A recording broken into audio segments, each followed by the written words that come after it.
आज मैं जो कहने जा रहा हूँ, यह विचार या भावना मुझे कहने के लिए मजबूर कर दिया। हमारे मानव समाज में स्त्री को भोग की वस्तु और उन्हें चार दीवारी तक सीमित कर देने वाली जैसे सोच मानसिकता वालों के लिए मैं कहना चाहता हूँ, इस दुनिया में ना औरत होना बहुत मुश्किल का काम है। आदमी होने के बहुत सारे अवैध फायदे हैं जो हमें मुफ्त में मिले हुए हैं। इस बात को अगर हम समझदारी से मान लें तो समझदारी है, नहीं तो फिर लठैती ज़बरदस्ती करने में कोई दिक्कत नहीं है। हमें हर महीने 5 दिन की पीरियड जैसे कष्ट नहीं झेलने पड़ते हैं। इससे हमारे जीवन के 15 से 16% बच जाते हैं जो उनका नहीं बचता।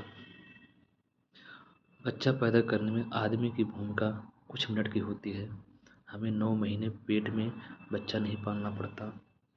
उसके बाद कुछ महीने वर्ष हमें दूध नहीं पिलाने पड़ते हैं। इससे हम बहुत सारे जिम्मेदारियों से बच जाते हैं जो नहीं बचती हैं।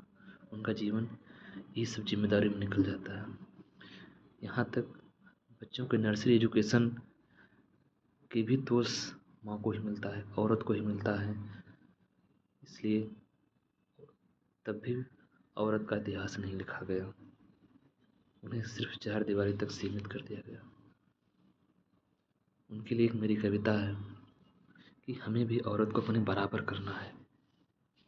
उन्हें भी इस समाज में जीने का हक है जैसे हम जीते हैं। उन्हें भी आज़ादी मिलनी चाहिए। कविता इस प्रकार है। तुमने कहा था हम एक ही हैं तो फिर अपने बराबर कर दो ना। तुमने कहा था हम एक ही हैं तो अपने बराबर कर दो ना।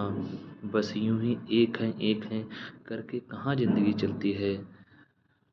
बस यूं ही एक करके कहाँ ज़िंदगी चलती है। कभी तुम भी सर दबा दो ना, ये भी एक कमी खलती है। जब मैं भी ऑफिस जाती हूँ तुम भी घर को संवार दो ना।